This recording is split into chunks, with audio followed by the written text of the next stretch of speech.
Good afternoon and good evening. So for today's video, ayan, magluluto na naman tayo ng ating uulamin. So yung nakikita nyo sa inyong harapan, yan yung ating lulutuin. Yan ay gawin nating paksiw sa gata. Ayan. So yan ay lagyan lang natin ng luya. Nakaready na ako ng luya dito sa lamesa. Ayan, naghiwa na ako. At nang hindi tayo matatagalan. Ayan, luya. Lagyan na rin natin ng sibuyas. Pagsabay-sabayin na natin yan.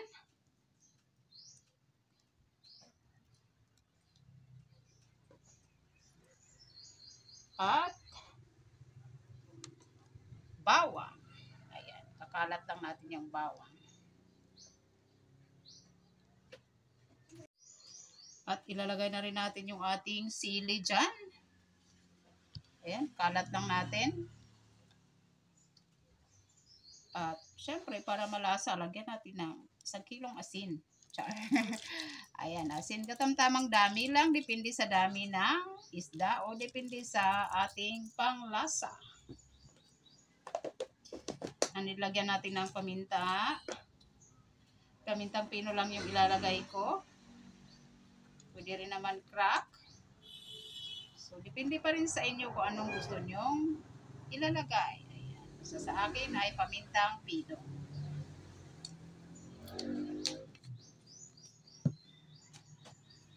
At para maglasang paksiw, syempre, lagyan natin ng suka.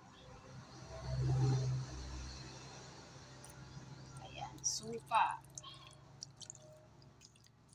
Katas ng niyog, char. Ayan, and then, syempre, hindi pwede puro suka lang. Lagyan na rin natin ng tubig yarn. Ayan, tubig. At para maluto, syempre, sasalang natin yung ating paksiw. Takpan lang natin. At humarurot na naman yung sasakyan. At sindihan natin yung apoy. Ayan. Sa malakas na apoy na muna. At pagkakulo na mamaya, hinaan natin yung ating apoy. Ganon. Silip-silip. Ayan, kumulo na siya. So, sa pagkakataong ito, pahinaan na natin yung ating apoy. Ayan. At takpan natin ulit. Hayaan lang natin yan maluto yung ating isda.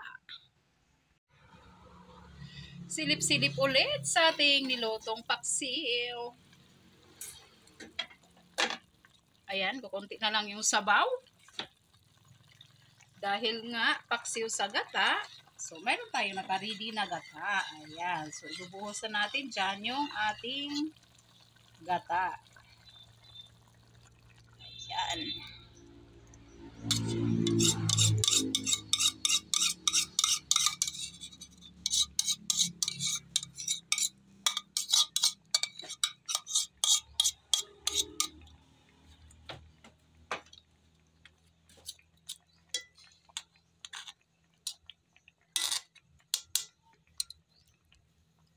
Ayan, at takpan natin ulit.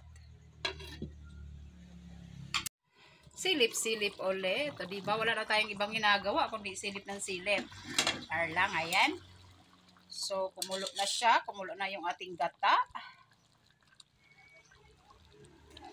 Ito pala siya, guys. Pwede ninyong lagyan kung anong mayroon kayong gulay na nasa bahay.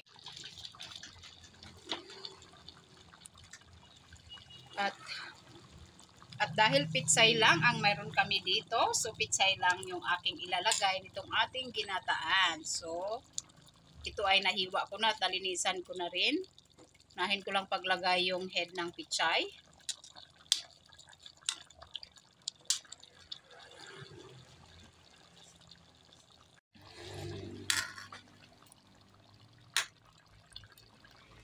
Ayan, ilalagay lang natin dyan sa gilid. Problematic talaga ako, guys, sa cellphone ko. Tuwing nag-vlog kami, may papasok na ads. Papasok na harang. Baka mapindot na naman at magkaroon na naman ng problema sa cellphone ko. Nayaan ko na, na-stress na ako. Wala pa tayong pambili ng bagong cellphone. Ayan, so tikman lang natin yung ating sabaw. Kung dapat na ba sa ating panglasa bago natin ilagay yung dahon ng pichay.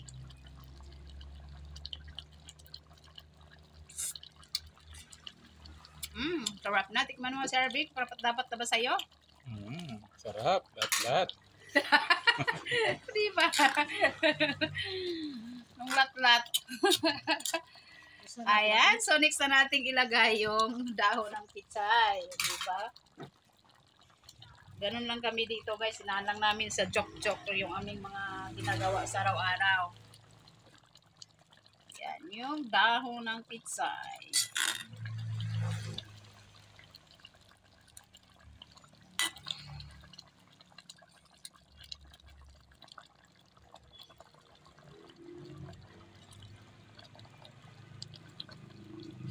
Gilid lang natin kasi baka madurog yung ating isda.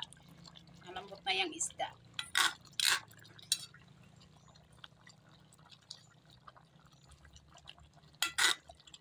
Ayan. So, lutuin lang natin yung dahon ng pichay.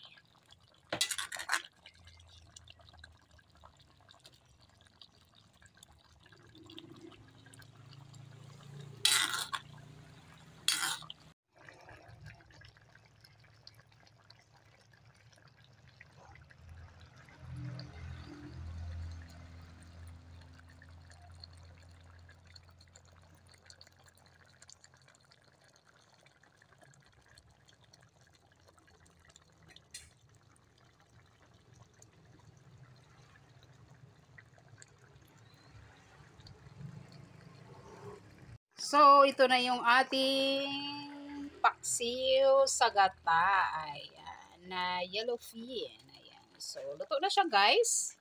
So, hindi ko na siya ilipat sa aming lagayan dahil marami yan. At hindi namin maubos siya ng isang kainan. So, yung gagawin lang namin ay kukuha lang kami dyan sa kaya naming maubos. So, maraming salamat, guys, sa walang sawang suporta at pagmamahal. Kami ay kakain na. Bye-bye, everyone. Sabay-sabay na tayong kakain. Bye-bye.